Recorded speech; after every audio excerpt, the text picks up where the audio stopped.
Evans, and I am an exercise specialist here at Tosh. I do a lot of our soccer program stuff, and today what we're going to break down is our kicking mechanics. So with our plant foot, that is the foot that we're stepping down on the ground with. And where we want to be mechanically is our bottom shoelace of our cleat wants to be on the midline, cutting that ball in half. And then side to side from the ball, we want to make sure we're standing right underneath ourselves. So we call it hip width, so that we have that stability on the ground, making sure we're nice and firm rather than being tilted at an angle, so that there is, injury risk and being unstable and get that unbalanced. So for striking the ball, we want to make sure our ankle is locked down. We want to hit the inside of our laces. It's that inside part of our laces, and we want to make sure we hit just below the midline of the ball. I call it the mustache. If you kind of look at the face on the ball, that's where you want to hit the ball. All right, that's a wrap with our kicking mechanics. Again, I'm Mackenzie Evans. I'm here at Tosh. I'm an exercise specialist. If you have any more questions and you want more in depth with your kicking mechanics, or welcome back here to Gates Field, top of the 5th inning. The Jordan Beat Diggers holding an 8-4 run. Their pitcher, Gage Edwards, at the plate. Takes a called strike one. Gage 1 for 2 today, single back in the 2nd inning. He'll take strike 2. I'll tell you what, Wild came on in the top of the 4th and did a nice job to shut down the Jordan bats. And with that, the bottom of the 4th they just had, maybe an opportunity here for Timpanogos to swing some momentum, as that pitch well off the plate for a called ball. Yeah.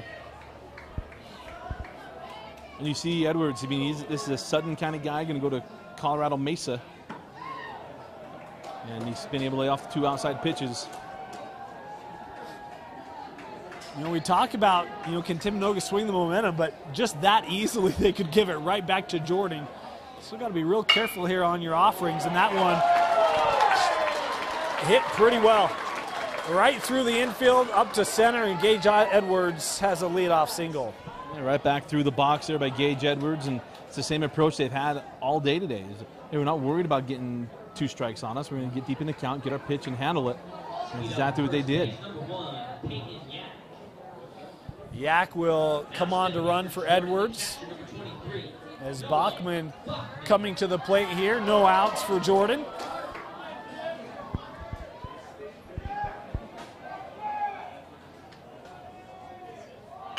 And the bunt laid down from Bachman. Yak will get to second, the throw to first in time for the first out, but they're able to advance Yak to second. Love the decision there by Wild.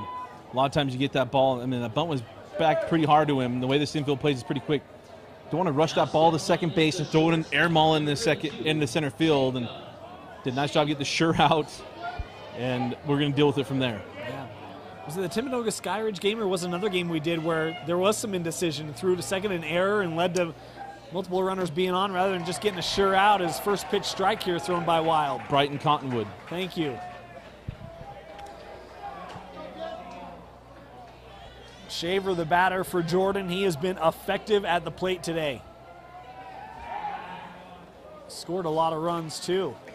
Yeah, the fun 1 for 1 with 2 walks and 3 runs scored. Been on base every time he's been up. That stat line only possible in baseball. 1 hit and 3 runs scored. He's been good. 0-1. On the outside corner. Nice pitch there by Wild.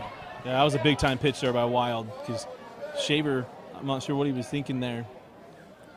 I got mixed up. 0-2. We've seen him battle all day today. Yeah, he's productive with the bat. I mean, to me, it feels like you got to be real careful with your placement when you're pitching to Jacob Shaver. 0-2 pitch. Curls outside. That was an 0-2 pitch that he singled to the left side. I was hoping that was going to stay true as well. So he did a nice job battling 2 strikes and stay short.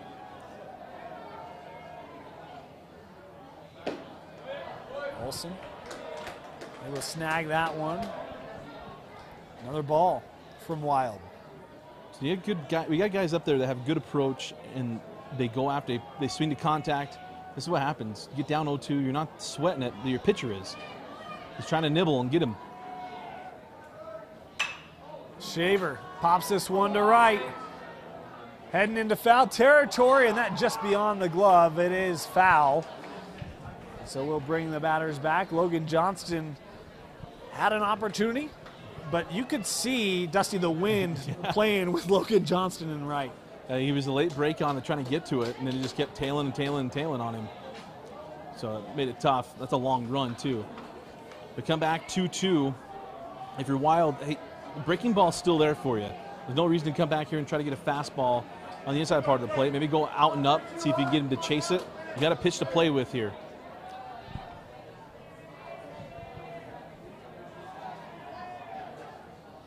Two pitch, Shaver to left center. That ball will bring in a run. Yak around third. Shaver will hold up at first, but the throw is missed. Now they'll try to get Shaver at second, and he's safe.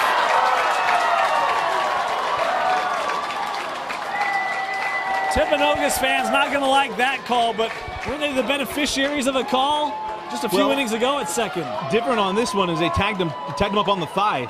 He gets him down on the ankle. I mean, I think you got him. I actually agree with this call. He tags him up above the knee, and I love the aggression there from Shaver. Too good of a pitch over the middle of the plate from Wild. Caught way too much of it. Shaver did his job, gets an RBI, and then takes the bag on the throw. It goes back to that mindset, right? The aggressiveness of Jordan. We've seen it all day long, and now we've got a visit to the mound here by Coach Nelson. Can come out, talk with his boys. You know, Dusty, you talk about hitting is contagious, and you look at the Jordan Beat Diggers, we're actually going to get a pitching change here, so we'll step aside. You're watching the boys 5A state tournament presented by Deseret News Rewind. Presented by Intermountain Tosh.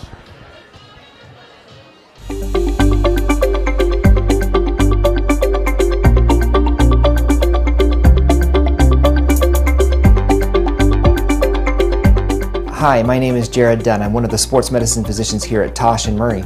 Today I want to talk to you a little bit about something called the MCL or Mcl Injuries. Pretty common injury in athletics, specifically among athletes who changed direction, soccer players, football players. The MCL is a thick ligament on the inside part of the knee connecting the femur down to the tibia.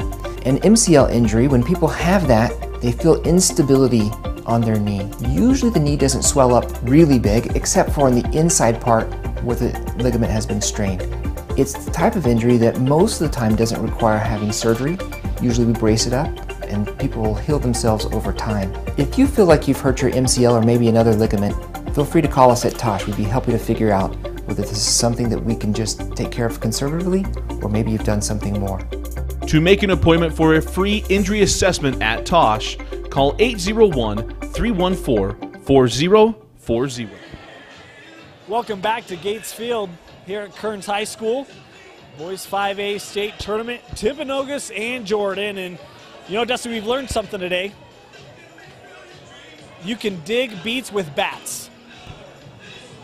Yeah. Because the Jordan Beat Diggers, they know how to use bats. Yeah. Well, as hot as they are right now, I think they could cut through the beat. Yeah, got to be real careful. It's a skill. It's a skill is what it is. How about 12 hits for Jordan, 9 runs scored, 8 of those given to a Kwinto, 1 to Wild, and he's responsible for Shaver on second. As Dillon Winger, the new pitcher, on the mound here for Timpanogos in the top of the 5th with 1 out. Swap has had himself a day, Dane. 2 for 3. He lifts this one out of play. 2 for 3 with 2 runs scored, 3 RBIs, and a home run. There's a 3-run homer last inning. As we said, they know how to hit the ball. And it's been a lot of guys that have had those kind of lines today, Dusty. They've been solid throughout the lineup. Jordan has.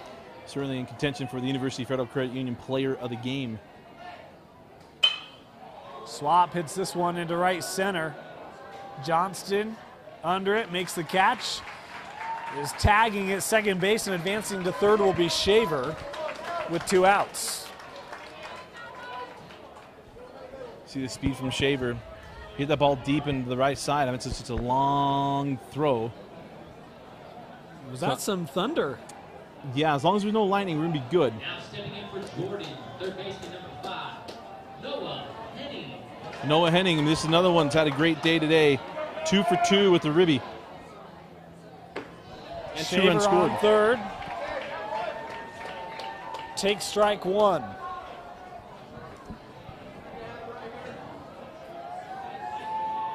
Gone through the left side of the infield every time. Change up, hit to third, handled by Wild, and the throw is in time.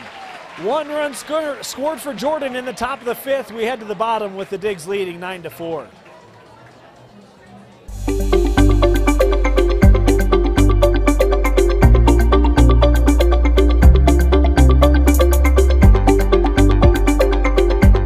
My name is Dr. Ann Russo. I'm a clinical neuropsychologist working at the Tosh Sports Concussion Clinic.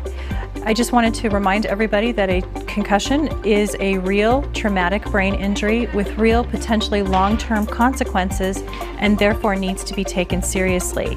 If you think that you have symptoms of a concussion, which may include things like a headache, changes in memory functioning, changes in personality, disruptions in sleep, please make sure that you get proper attention and care. One place to start is talking with your trainer right at your high school, and if you need further information, being sure to contact your healthcare providers. One of the challenges of dealing with a concussion is people understanding that it can be an invisible injury. We don't see it, and so even though your teammate may look to you like they're fine, that doesn't mean that they're actually recovered from their concussion. At times, teammates may also be the best resource for somebody who's struggling because they may see the differences and can point them out to you if you're not willing to own them yourself.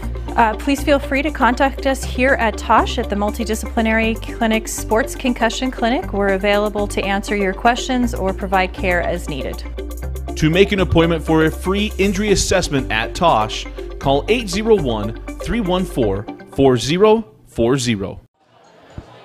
Welcome back to Deseret News Rewind's coverage of the boys 5A state baseball tournament, presented by Intermountain Tosh. Coming to you from Gatesfield at Kearns High School. The Jordan Beatdiggers with a 9-4 lead here in the bottom of the 5th. Timpanogos with a lot of work to do, and they will start with Spencer Olson at the plate.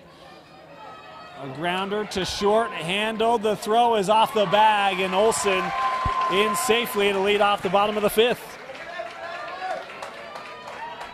The last inning, he got the leadoff man on and scored 3 runs, and so now they're going to pinch run and re-enter. I'm sure Olson to get some speed on the bags. They got to get things going on the offensive side, and but nice job there by Shaver getting over and get that.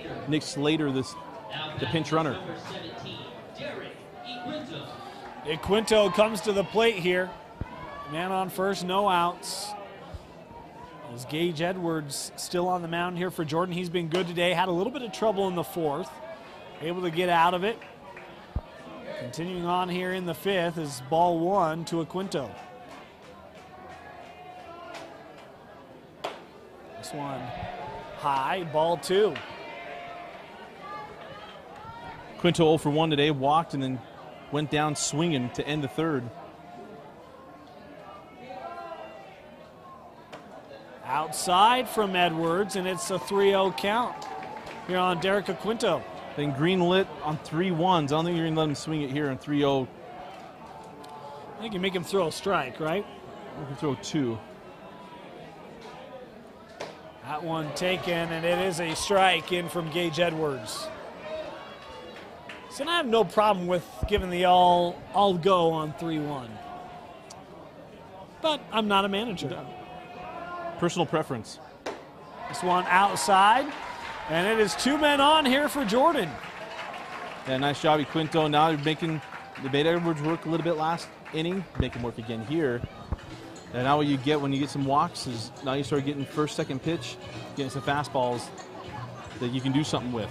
Zach Swick comes up to the plate here for Timpanogos, who, Dusty, they've been able to get men on. Last inning they got 2 men on. It led to 3 runs in the inning.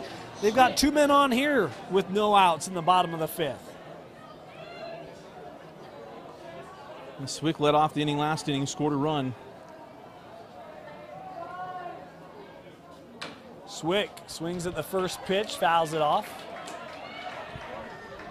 Swick singled to the right side last time, right over the second baseman. And it was an 0-1 count on that one. Does it again, he'll bring in a run. Swick hits this one into right. Hughes able to read it, make the catch. Runner tagging it second. Slater will advance to third, and there are runners at the corners with one out. Really wanted to see the arm on Hughes that time. That ball kind of kept tailing on him. He took it off the body. But not bad. I mean, first, second, if you're going to fly out, get it deep enough to move somebody. Now stepping in for the T-Wolf, number 12. So now stepping up to the plate will be Dillon Winger, the pitcher. Come on to hit in Dallin Earl's spot.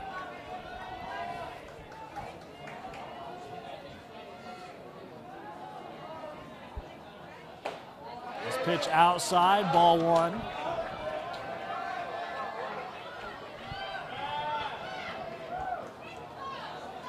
I see Winger come up and be patient. He's got to come through for you. Swung through that one, and they're going to say that one's tipped, as Kwinto was on his way to second, but they'll make him go back. And Coach Nelson going to ask for a clarification on that. Yeah, so he didn't think it was foul. No, he didn't think it was foul, and the home plate umpire Mike Reimer didn't think it is questioning, so he's bringing in his crew to have a chat because he didn't call it at the plate. But only you can give him a bag on missing that, so it'll be interesting to see what happens. Yeah, I didn't see a real decisive foul call from our umpire, and then as that ball got away, it was almost like a delayed reaction, and we'll see what they elect to do here. Dusty, you mentioned after the game we will, oh, they do. So they will actually what they're saying is catcher interference.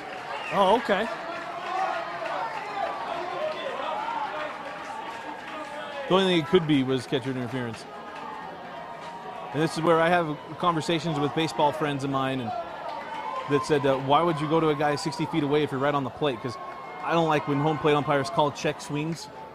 And he's like, why would you want someone 60 feet away to do it? And we have a whole argument about this. Yeah.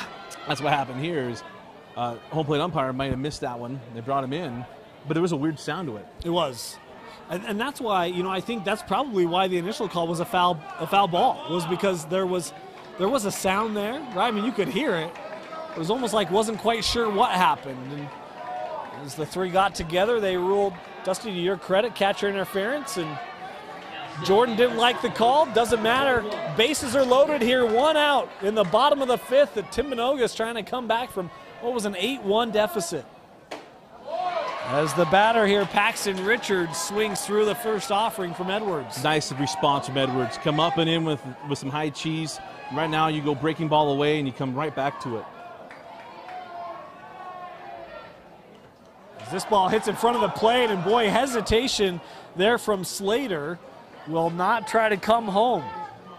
Again, if you don't read it, don't do it. He did not have a good read on it at all. I'll tell you this. I mean, that had straight heat from Edwards. And so even though it's not handled by the catcher, it gets to the backstop pretty quickly. And to your point, Dusty, if you don't think you can make it, don't give him a free out here. Outs at a premium for the Timberwolves here in the bottom of the fifth. I'm not sure what the issues are. A little discombobulated out on the field. Got corners up. You got an opportunity to get something done with the line drive here. Edwards, and this one fouled behind us by Richards. The count now 1-2.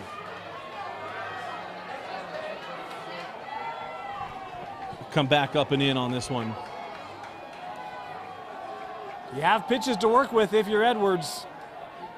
If you go in and out, raise it a little bit, get that eye level up. That pitch was outside. I know that Jordan doesn't like that, but from our angle, that was not over the plate. The only credit to him is the fact that Noah Bachman didn't like that it was a ball. And this one grounded to third. They're going to throw home, get the force. And they're going to call the double play on the interference there by Slater. He came sliding in as Bachman was trying to make the throw to first. The interference, and it's a double play, and Jordan's out of the inning. You're watching the boys 5A state tournament on DeseretNews.com.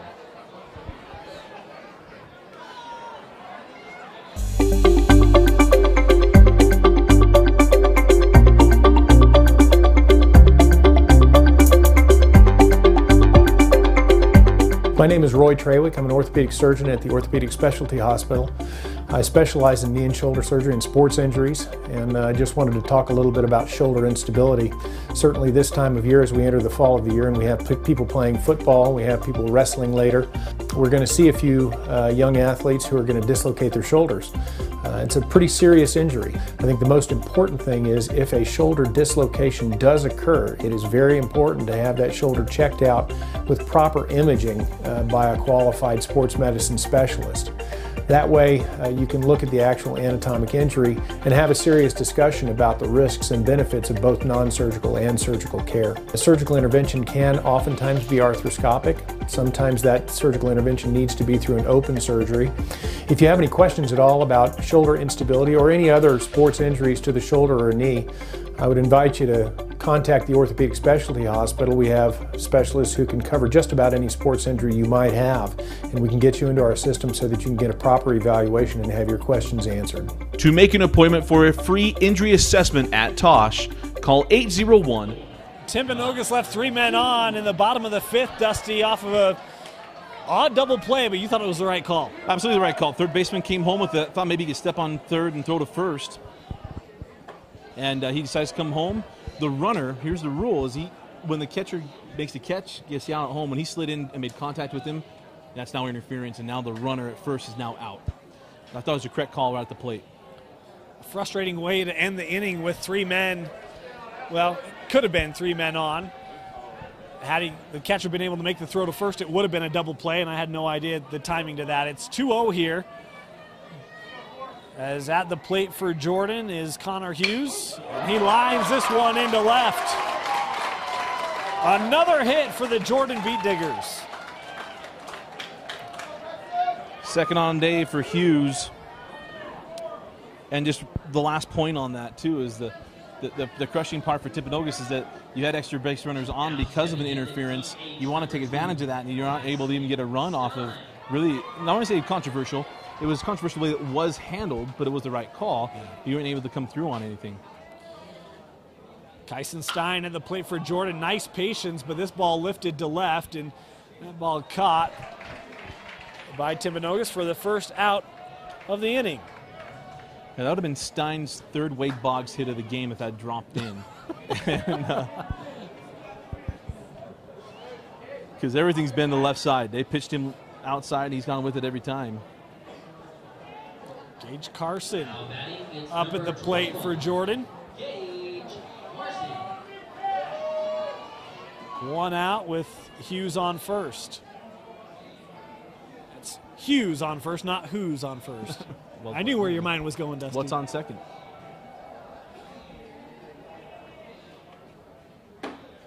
Another off-speed pitch here from Winger. High, ball 1. And Carson 0 for 2 today, walked. Actually, was hit by a pitch. Went down swinging his last time up in the 4th.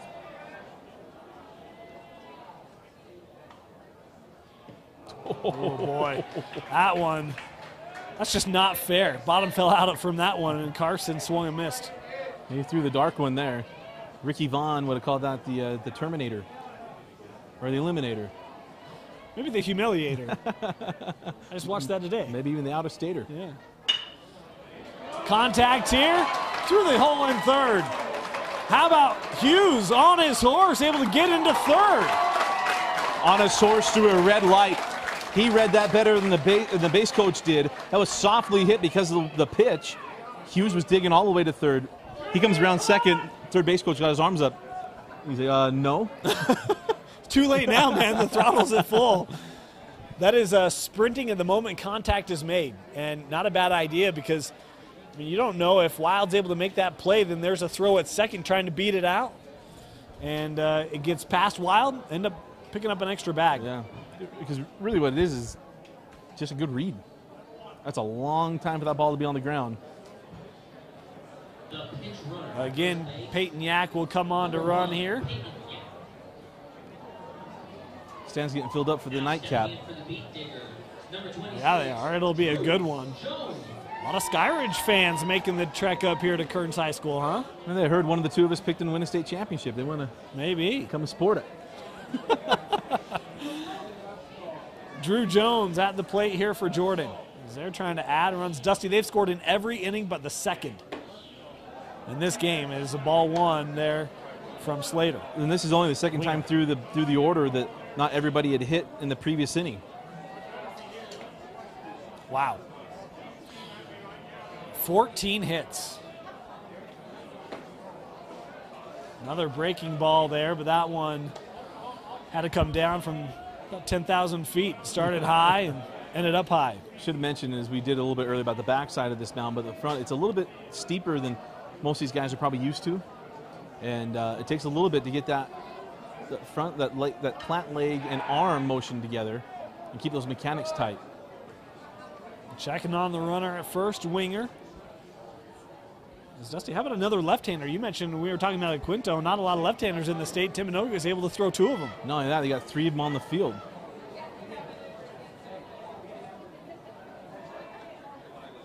This pitch outside for ball 3. 3-0 the count. He's struggling a little bit here. He's frustrated because he had the last two hitters. Felt like he had them taken care of, got the pop out. And then Carson got away from him. Outside again, and they will load the bases here for Gage Edwards, the pitcher, coming up to the plate. Hey fans, your attention please. We have a blue Infinity, license plate W293XH. A blue Infinity with their lights on. Sorry, just talked about my car for a second. I was like, wait, I'm not blue. My lights are off. Timpanogos is able to load the bases the last two innings. Now Jordan has done it, Dusty. No, that's too funny. Yeah, Gage Edwards come out and extend himself a bit here. Takes ball 1. It's 5 straight balls on 5 pitches from Dillon Winger.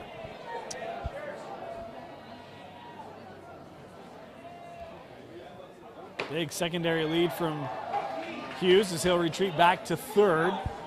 There's a pitch thrown there by Winger. Or a strike, I mean. Obviously a pitch. Yeah. 1-1.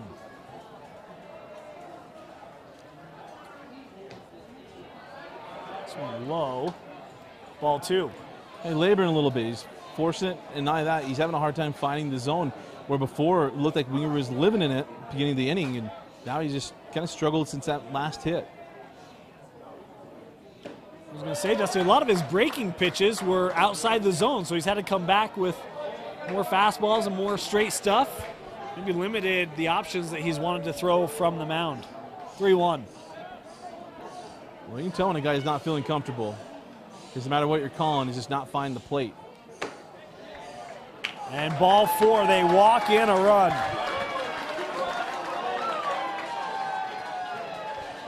Dusty, you mentioned feeling comfortable. There's been a lot of Timpanogos pitchers that just haven't appeared to really feel comfortable today. I feel comfortable because you know if you miss, Jordan's going to make you pay. That's number 1. Number 2, they fall behind in the counts. And when you do that and you're trying to climb back against good hitters, well, you're leaving yourself exposed. And so you're not going to get it. And on top of it, the mechanics today, for whatever reason, just have not been there. We've been up and out. Kwinto and now Winger have just had a hard time finding the zone consistently. Catcher Bachman at the plate here for Jordan. Bases still loaded, 1 out. It's 10 runs scored on 14 hits for Jordan.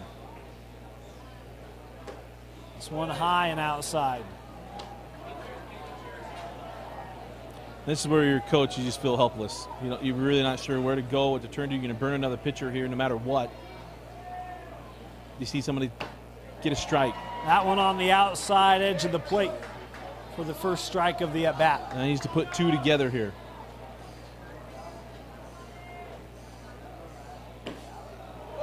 Ball 3. That's the hard part. So now 3-1.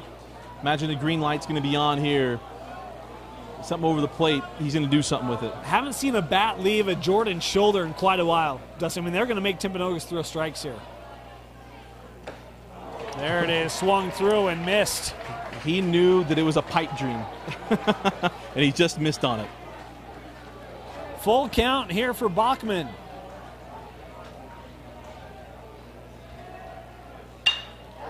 This one sent high into right center. Under it, play made, runners will tag. Coming in to score is Yak. And it is 11-4.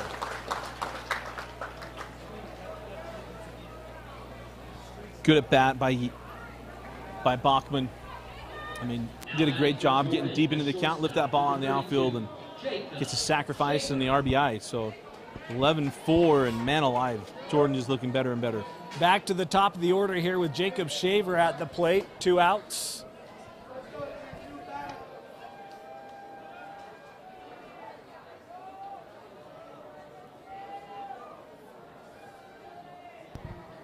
Showing bunt. This one sent into the air and foul.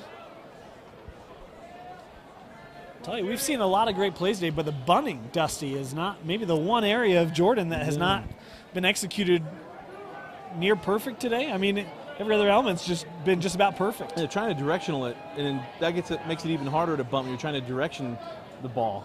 You want to just kill it, it makes it easier. High pitch there. Ball 1. Shaver today, man, is 2 for 2 with 3 runs scored and an RBI. Shaver lifts this one into right center. Just shy of the track, and the catch made by Logan Johnston for the 3rd out. But Jordan brings a few more in. It's 11-4 Beat Diggers. You're watching the 5A State Baseball Tournament on DeseretNews.com.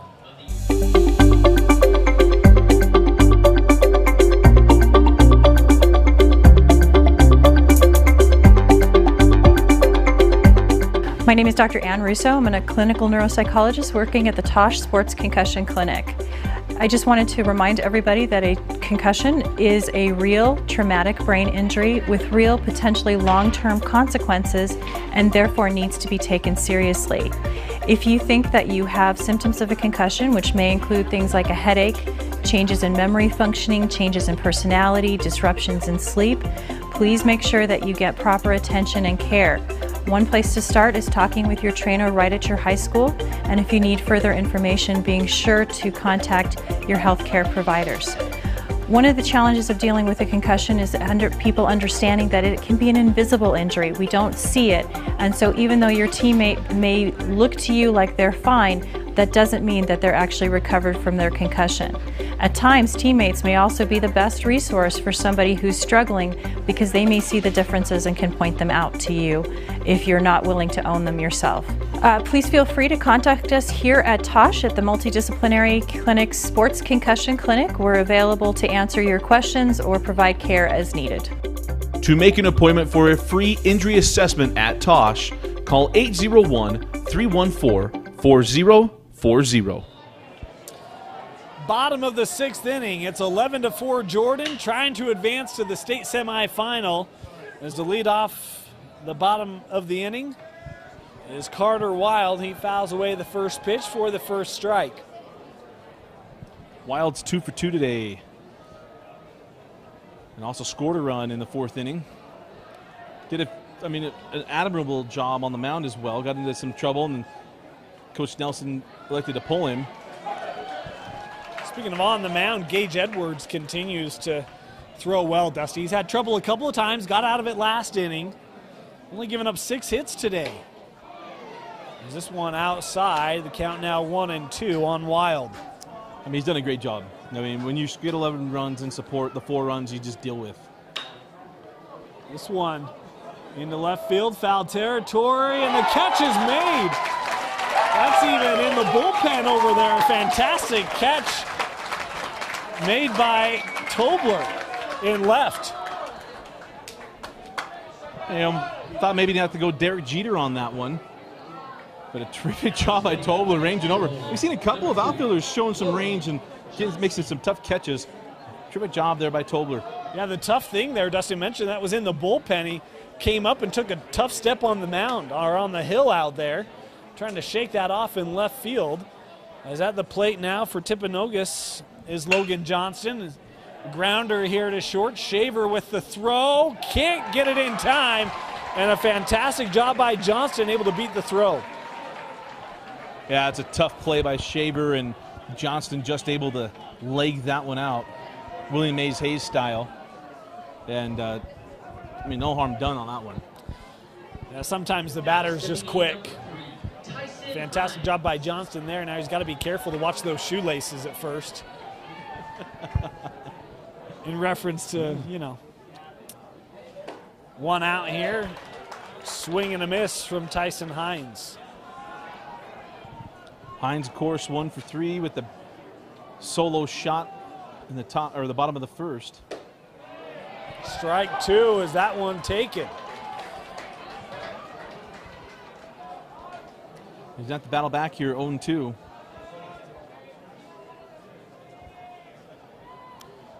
Johnston takes his lead from first.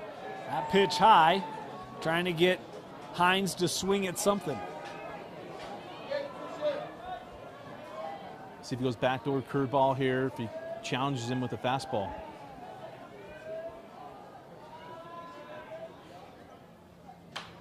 This one fouled away by Hines. Dusty, you were all over that one. Yeah, he went curveball on that one. So now, if you can throw it again, obviously we're staying 1-2, so you can come back with the curveball, keep him off balance to set him up for a fastball. Maybe see if you elevate one. Swing and a miss. Tyson Hines down on strikes for the second out of the inning. Went fastball away, especially if he wants to be a dead pull lefty. Terrific pitch. And now at the plate, Davis Kirby for Timpanogos. As the lights come on here at Gates Field.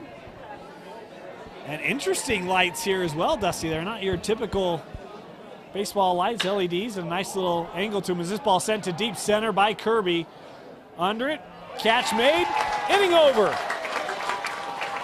Edwards works through it. We head to the 7th. The Jordan Beat Diggers looking strong. You're watching the boys 5A state tournament on DeseretNews.com, presented by Intermountain Tosh.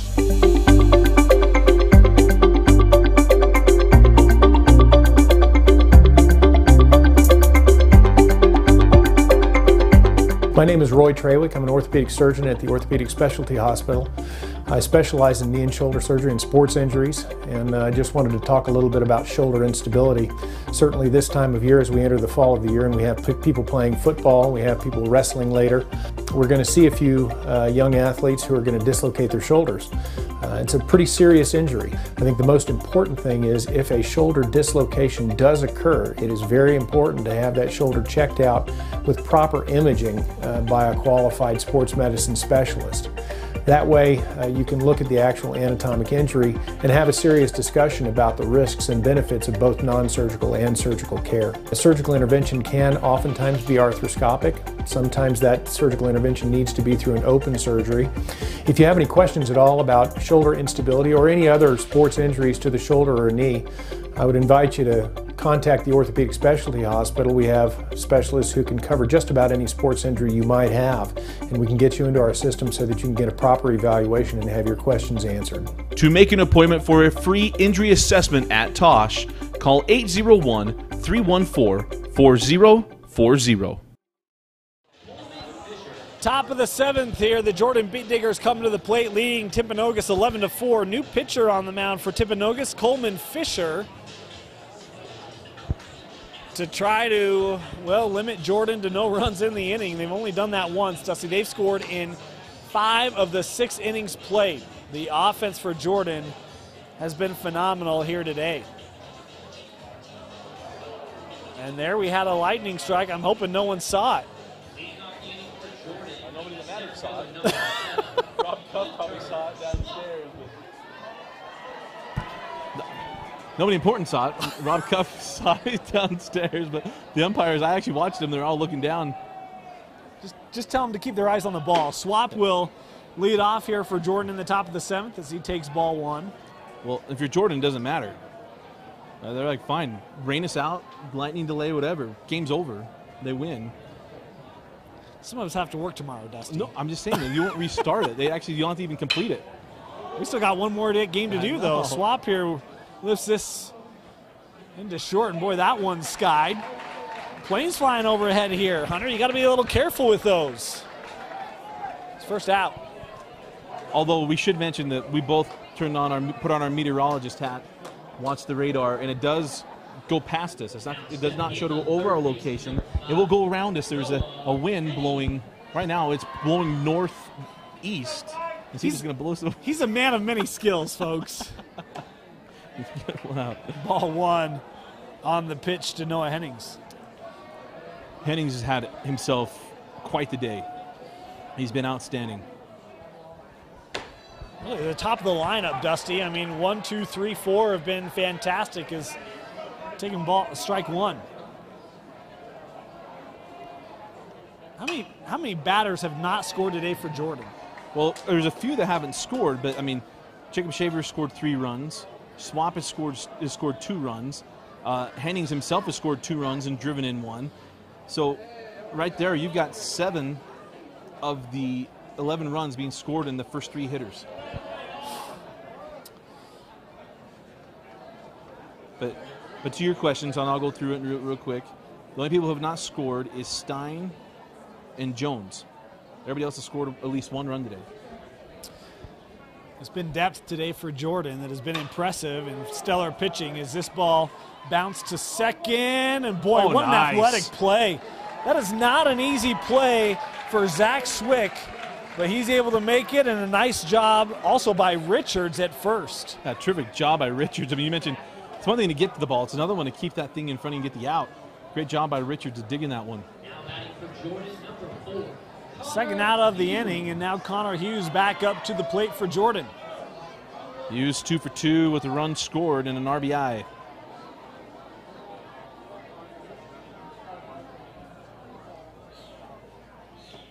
This pitch outside, ball 1 from Fisher. Hughes has got some power as well. He's freewheeling. Swung through that one and missed.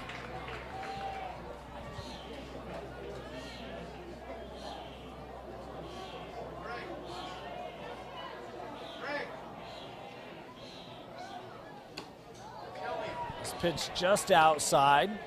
Ball 2, 2-1. The count here on Hughes. Yeah, no problem challenging here. 2 outs and nobody on.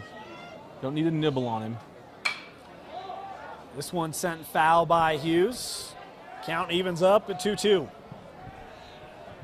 Sometimes you're, as a coach and all that, the players, you get a little too ginged up on not giving this guy anything to hit. Right now, it doesn't really matter. Hits a home run, he hits a home run. Yeah. You just don't want to put him on and keep this inning going with 2 outs. This one bounced in front of the plate, and again, it's Olsen able to block that. This is the deepest count of the day. Actually, his second full count. He walked on his previous one. This one right to third, and an impressive catch made by Wild. And it's 3 up, 3 down for Jordan. A nice inning from Coleman Fisher. We head to the bottom of the 7th with Jordan looking to advance to the state semifinal.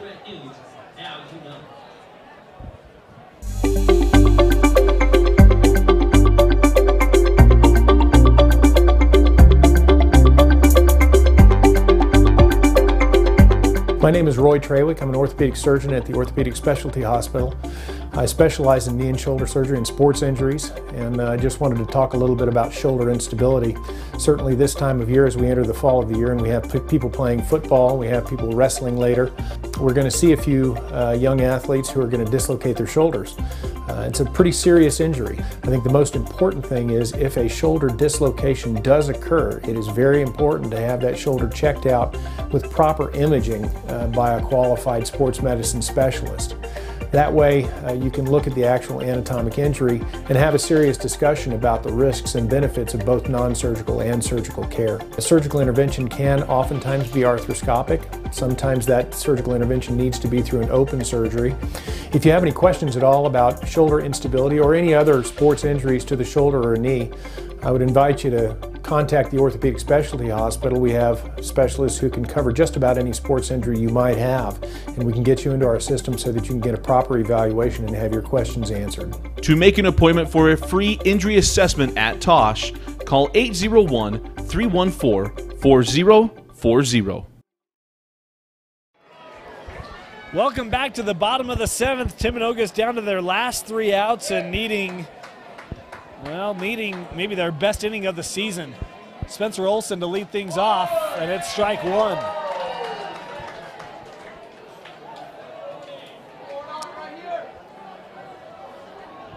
Gage Edwards looking for the complete game, and I would presume that he's going to have the opportunity to finish this out as Olson swings through that one. Yeah, doesn't want to just give this one up, but how about the day? Gage has been outstanding today. That one just outside. Ball 1. And he's working just as fast in the 7th as he did in the 1st. Really outside of the 4th and 5th innings, Dusty, he's been fantastic. A hopper that is bobbled, and Olson able to beat it out in the overthrow, but Olson didn't have much of an opportunity here as the foul territory not very large here at Gates Field. Oh, that's a cement wall down the other side, down the line. I think ricocheted back quickly. So we get the speed up to come on for Olson, and man, he had to feel a little bit frustrated. He caught a lot of that ball, had that top spin on it. Shaver couldn't handle it cleanly. Infield single. You mentioned the pinch runner. It will be Crew Erickson. It will come on at first. The speed up at first base, number 9, Crew. As a Kwinto at the plate here for Timpanogos with no outs. All right, now he's going to hit first base. They talk about, hey, no outs. We're freezing on a line drive. See a ground ball. We got to run on the ground ball, but you had to see the line drive through the infield. Not getting doubled off on something. Kwinto swings at the first pitch from Edwards, 0-1. It's been a tough day for Derek Kwinto. Struggled from the mound today, but at the dish, he's 0 for 1 with 2 walks and a K. This pitch got away as Erickson able to advance to second. He's a little excited. You know, the biggest crowd he's probably ever played in front of, and he couldn't quite stop at second base, and second base stopped him.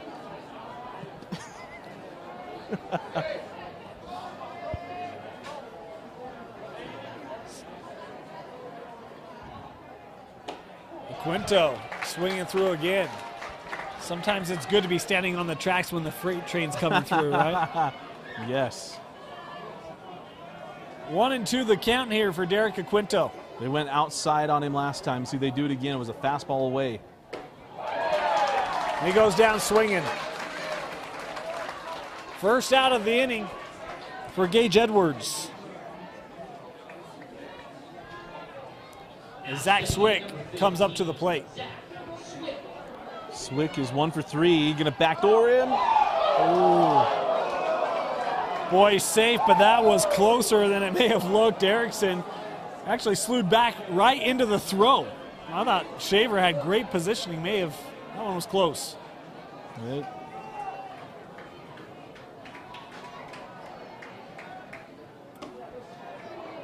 That pitch high. Swick really missed an opportunity to swing on that one with the lightning striking at the same time. He could have had a natural moment. Granted, it only made it a 5-run game, but you could have said that he would have had a lot of power in that hit. That's what I'm saying. Yeah. 1.21 gigawatts. 1.21 gigawatts. 2-0 the count on Swick. This one fouled away.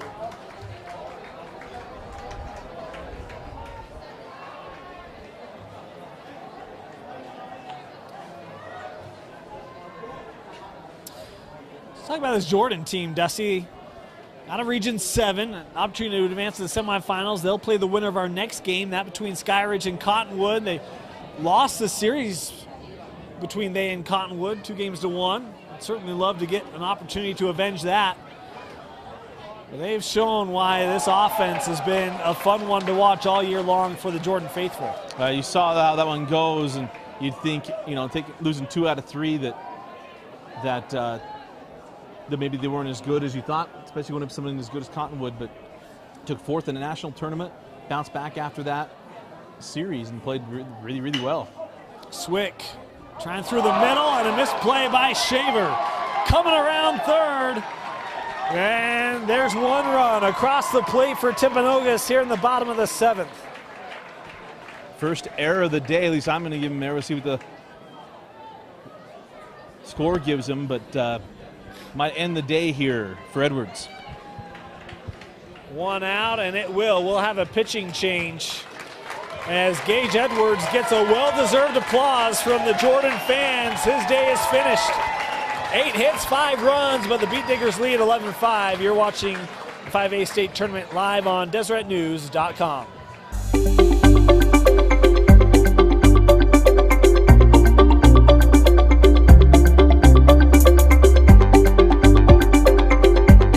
My name is Dr. Ann Russo. I'm a clinical neuropsychologist working at the Tosh Sports Concussion Clinic. I just wanted to remind everybody that a concussion is a real traumatic brain injury with real potentially long-term consequences and therefore needs to be taken seriously. If you think that you have symptoms of a concussion, which may include things like a headache, changes in memory functioning, changes in personality, disruptions in sleep, please make sure that you get proper attention and care.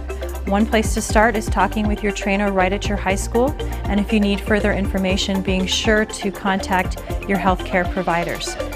One of the challenges of dealing with a concussion is people understanding that it can be an invisible injury. We don't see it, and so even though your teammate may look to you like they're fine, that doesn't mean that they're actually recovered from their concussion. At times, teammates may also be the best resource for somebody who's struggling because they may see the differences and can point them out to you if you're not willing to own them yourself. Please feel free to contact us here at Tosh at the Multidisciplinary Clinic Sports Concussion Clinic. We're available to answer your questions or provide care as needed. To make an appointment for a free injury assessment at Tosh, call 801-314-4040. Cody Wiley, the new pitcher for the Beat Diggers, here with 1 out in the bottom of the 7th. Hayden Earl up at the plate. Dallin Earl at the plate. Earl just able to get that one back. And how about the day from Edwards? Goes 6 1/3, 6 Ks, give up 8 hits, 5 runs, only 3 walks. Wow. Lived in the zone this afternoon. Boy, he was good, Dusty. And really, I mean, you talk about those 5 runs, 3 of them coming in that, bottom of the 4th inning. The triple. And really, it's on an error in right field, right? I mean, he had a phenomenal outing here today. And Jordan pitcher was fantastic. 2-1, still looking for a fastball here if you're Earl. We re-entered for Winger. This ball lifted to center. And the catch made there by Swap for the 2nd out. Swap does such a good job. Gets back on the ball, able to play it in front of him. Sprint to a spot, get back and locate the baseball. Earl just missed that. You know, Dusty, it's one of the things we talked about Swap in his day offensively, but he's been great in center today for Jordan. He's made a number of nice plays out there. 2 outs for Timpanogos. Paxton Richards won't have a play. Excuse me, Shaver won't have a play on the hit by Richards as he singles, men on 1st and 2nd here. Those of you joining us looking to see the Cottonwood Skyridge game, you're going to be seeing that in a little bit, but we're probably about an hour away. After wrapping this thing up, getting the field prepped in and out. Carter Wild stepping up to the plate here for Timpanogos. This one to Shaver, should have a play, and he missed it. Boy, you got to close out ball games, and an opportunity there that is missed by Jordan, and now the base is loaded here with 2 outs in the bottom of the 7th. Coming to the plate will be Logan Johnston. Yeah, the sure-handed Shaver, 2 errors in the inning. What had been a goose egg on the far right side of the scoreboard.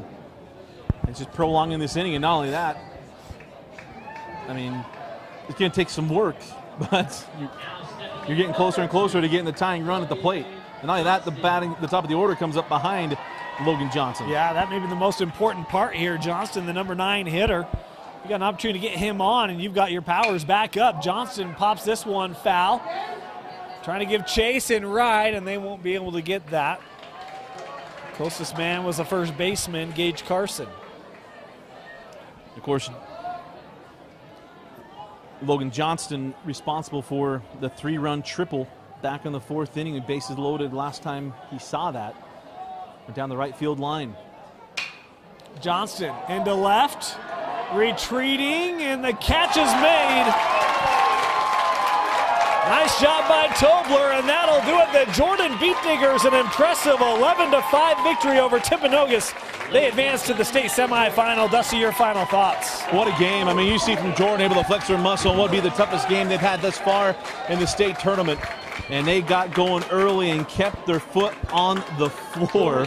And really impressive what we saw from Jordan today, and a terrific afternoon on the mound for Gage Edwards. Season not over for Timpanogos. They fall to the 1-loss bracket. They'll take on Olympus. That will certainly be a huge game because that has the potential to be the last of the year. Well, it will be for one of those 2 teams. But it's the Jordan Beat Diggers advancing to play the winner of our next quarterfinal, that being Skyridge versus Cottonwood. Dusty, before we do that, who's your player of the game? We're going to go with Hunter Swap. Made some great plays out in the outfield, but it's a 3-run dinger that really changed this game when it felt maybe Timpanogos could get going. It made that deficit even deeper. That 3-run inning didn't mean that much. So, terrific afternoon for Hunter Swap. Congratulations to Hunter Swap, our University Federal Credit Union player of the game. Remember, University Federal Credit Union, Dusty talked about it a couple times, great options if you're looking for financing, first-time home buyer. Go check out our friends. They are here in the community and here to help you. We mentioned that the Jordan Beat Diggers will take on the winner of our next quarterfinal, that between Cottonwood and Skyridge. That game probably coming up. It will be live here on DeseretNews.com. Probably coming up in about 45 minutes. We'll see you then. Again, the final score here, Jordan defeating Timpanogos 11-5. For Bill Francis, Dusty Lister, my name is Dane Stewart. Thank you for joining us, and we'll see you in just a few minutes for the next quarterfinal in the boys 5A baseball state tournament.